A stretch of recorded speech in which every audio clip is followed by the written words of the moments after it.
नमस्कार छात्रों, हिंदी कक्षा में आपका स्वागत है। कल हमने गलता लोहा नामक पाठ पढ़ा था, जिसके रचनाकार थे शेखर जोशी जी।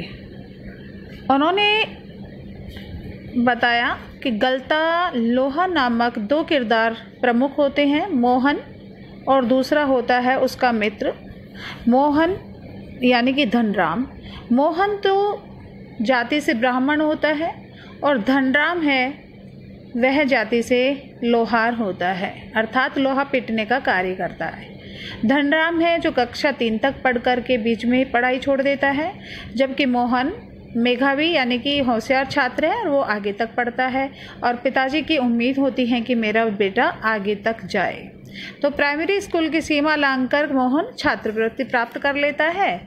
इस तरह से वो आगे बढ़ने का उसके जो पिताजी हैं मोहन के, वो आगे उसको बड़ा बनाने के लिए सपने देखने लगते हैं, लेकिन वो सोचते हैं कि मैं किस तरह से इसे आगे पढ़ाऊं, क्योंकि गांव में इस चीज़ की सुविधा नहीं है।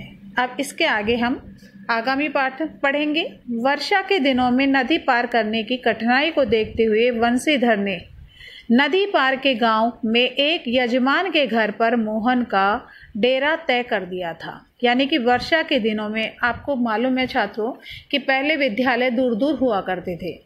मोहन जिस विद्यालय में जाता था वह वहाँ से दूर था, और बरसात के दिनों में रास्ते में नदी आती थी। जब नदी वेग पर होती थी मोहन उसे लांघ नहीं सकता था, अर्थात नदी पार नहीं कर सकता था। तो इसके पिताजी मोहन के जो वंशीधर जी हैं वो किसी के यहाँ पर पंडिताई करते थे, अर्थात वहाँ पर पूजा पाठ। तो उन्होंने एक यजमान जो उस गांव में था जिसके अंदर स्कूल था, मोहन को उसके घर छोड़ दिया। घर के अन्य बच्चों की तरह मोहन खा पीकर स्कूल जाता और छुट्टी में नदी उतार पर होने पर गांव लौट आता था। कि ज़्यादा नदी आती थी तो वही खा पी कर सो जाता था, और जब नदी कम हो जाता था पानी का बहाव तो वह घर लौट आता था। संयोग की बात है, एक बार छुट्टी के पहले दिन जब नदी का पानी उतार पर था और मोहन कुछ घसियारों के साथ नदी पार कर घर आ रहा था, तो पहाड़ी के दूसरी ओर भारी वर्षा होने के कारण अचानक नदी का पानी बढ़ गया।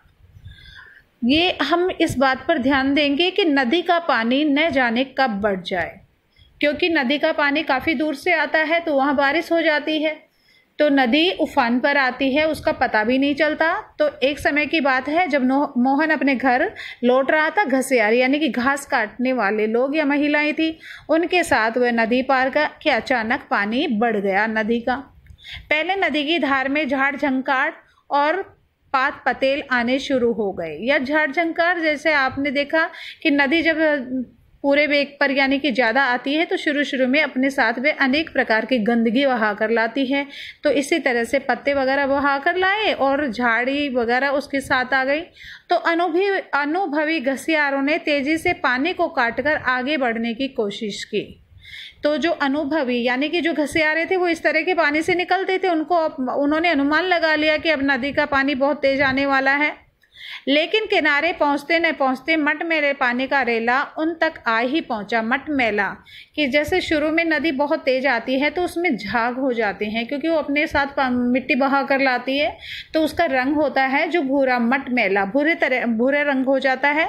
तो इस तरह का रेला उफान पर आया। बीच में ही जब वो घसियारे और ये लोग पार कर रहे थे, वे लोग किसी प्रकार से कुशल इस पार पहुंचने में सफल हो सके, अर्थात एक भी नहीं बहा, तुरंत उन्होंने जल्दी की और फटाफट उस किनारे चले गए। इस घटना के बाद वंशीधर घबरा गए और बच्चे के भविष्य को लेकर चिंतित रहने लगे। कि वंशीधर को जब पता चला कि आज इस तरह की घटना घटी तो वंशीधर बहुत ज़्यादा परेशान हो गए, और अब देखा कि मैं बच्चे को कहाँ पढ़ाऊँ, यानी कि वर्षा का समय बच्चा किसके घर रहेगा और कैसे जाएगा, इस चिंता में वो डूब गए। बिरादरी के एक संपन्न परिवार का युवक रमेश उन दिनों लखनऊ से छुट्टी में गांव आया हुआ था। उन्हीं की बिरादरी का, अर्थात उन्हीं की जाति का अब एक युवक है रमेश। वो लखनऊ रहता था लेकिन गांव में छुट्टी आया हुआ था। बातों बातों में वंशीधर ने मोहन की पढ़ाई के संबंध में उससे अपनी चिंता प्रकट की तो उसने न केवल अपनी सहानुभूति जताई बल्कि उन्हें सुझाव दिया कि वे मोहन को उसके साथ ही लखनऊ भेज दें।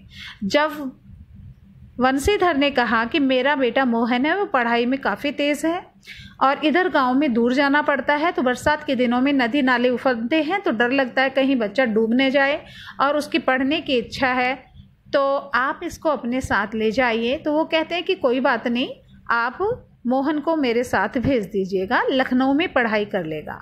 घर में जहाँ 4 प्राणी हैं, एक और बढ़ जाने में कोई अंतर नहीं पड़ता। रमेश कहते हैं कि 4 प्राणी तो हम पहले से ही घर में है, यदि एक बढ़ गया तो क्या फ़र्क पड़ता है, बल्कि बड़े शहर में रहकर वह अच्छी तरह पढ़ लिख सकेगा, क्योंकि गांव में इतनी अच्छी पढ़ाई नहीं होती। जब वो शहर में जाएगा तो और अच्छी तरह से पढ़ेगा। वंशीधर को जैसे रमेश के रूप में साक्षात भगवान मिल गए हों। अब वंशीधर ने प्रार्थना की थी कि मेरा बेटा किसी तरह से शहर जाए पढ़े, तो ये सपना उनका पूर्ण हो गया। उनकी आंखों में पानी छलछलाने लगा, अर्थात खुशी के आंसू आए। भरे गले से वे केवल इतना ही कह पाए कि बिरादरी का यही सहारा होता है।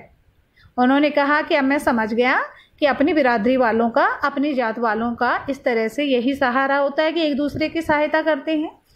छुट्टियां शेष होने पर रमेश वापस लौटा तो माँ बाप और अपने गांव की दुनिया से बिछुड़कर सहमा सा मोहन भी उनके साथ लखनऊ आ पहुंचा। आप देखेंगे कि जब बच्चा अपना परिवार छोड़ता है तो उसको बड़ा दुख होता है। तो जब छुट्टी बीत गई, रमेश वापस लखनऊ गांव से लौटकर जा रहा था, तो रमेश को उस मोहन को अपने साथ ले गया और लखनऊ पहुंचा। मोहन बड़ा सहमा हुआ था। अब मोहन की ज़िंदगी का एक नया अध्याय शुरू हुआ, क्योंकि वो अब शहर में आ चुका था, तो उसकी ज़िंदगी का नया अध्याय था। घर की दोनों महिलाओं, जिन्हें वह चाची और भाभी कहकर पुकारता था, का हाथ बटाने के अलावा धीरे धीरे वह मोहल्ले के सभी चाचियों और भाभीियों के लिए काम काज में हाथ बटाने का साधन बन गया। कि जैसे हम किसी के घर जाते हैं तो हमें हाथ पर हाथ धर कर नहीं बैठना चाहिए, तो मोहन ने सोचा कि मैं इनके घर पर आया हूं तो मुझे इनका हाथ बटाना चाहिए, थोड़ा बहुत काम कर देना चाहिए। वो धीरे धीरे उनका काम करने लगा। तो धीरे धीरे मोहल्ले की सभी औरतें रमेश को काम बताती और उनसे करवाने लगी। मोहन थोड़ा दही ला दे बाजार से, कोई कहता मोहन कपड़े धोबी को दे आ, तो कोई कहता 1 किलो आलू ले आ। औसत दफ्तरी बड़े बाबू की हैसियत वाले रमेश के लिए मोहन को अपना भाई बिरादरी बतलाना अपने सम्मान के विरुद्ध जान पड़ता था।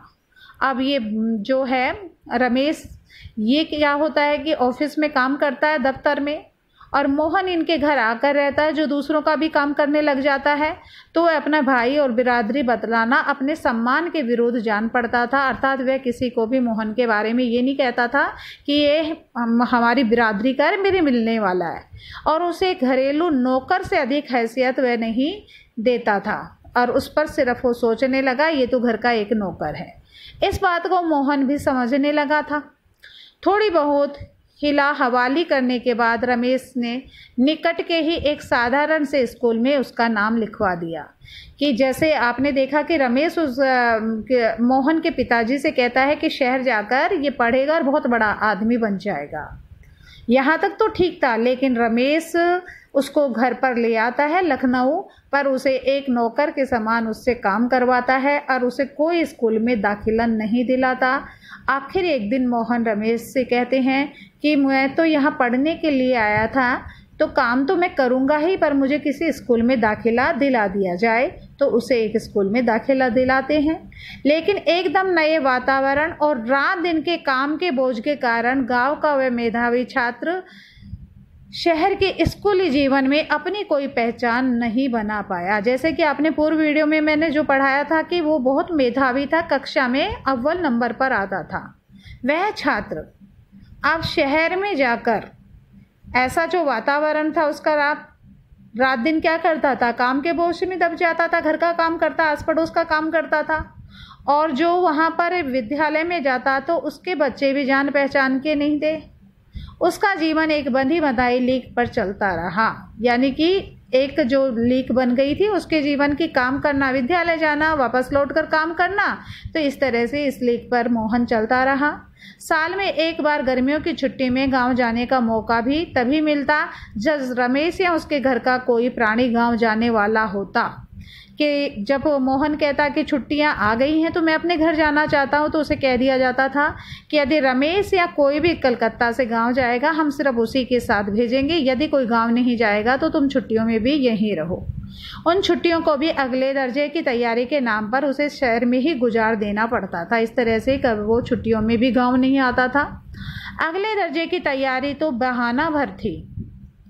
सवाल रमेश और उसकी गृहस्थी की सुविधा असुविधा का था कि अगले दर्जे की अगली जो कक्षा की तैयारी थी वो जाकर के, जैसे गांव में कहीं से कोई खबर आती रमेश क्या कर रहा है, तो उसे बताते कि वो अगली कक्षा की पढ़ाई कर रहा है, उसके पास समय नहीं है इसलिए वो गांव में नहीं आया। ये तो सिर्फ एक बहाना बनकर रह गई। सवाल रमेश और उसकी गृहस्थी की सुख सुविधा का था, यानी कि रमेश सोचता था कि मोहन घर पर गांव चला जाएगा तो भला उसकी गृहस्थी का काम कौन करेगा, इसलिए वह उसको घर पर गांव में नहीं जाने देता था। मोहन ने परिस्थितियों से समझौता कर लिया था। अब मोहन की जो परिस्थितियां थी वो पढ़ना चाहता था, ये लोग पढ़ने नहीं देते थे, तो उसने समझौता कर लिया और कोई चारा भी नहीं था। अब वो सोचता था कि मेरे पिताजी ने कितने अरमान के साथ मुझे शहर में भेजा है, यदि मैं उनको अपनी परेशानी बताऊंगा तो बड़े दुखी होंगे, इसलिए मोहन ने जो भी परिस्थिति सामने आई उनसे हाथ मिला लिया, समझौता किया। घर वालों को अपनी वास्तविक स्थिति बतलाकर वह दुखी नहीं करना चाहता था। वंशीधर उसके सुनहरे भविष्य के सपने देख रहे थे। वंशीधर गांव में बैठकर सोच रहा था, वाह मेरा बेटा जो है शहर में पढ़ रहा है वो एक दिन जरूर बड़ा आदमी बनेगा। अब इसका जो शेष भाग है वो हम आगामी वीडियो में पढ़ेंगे।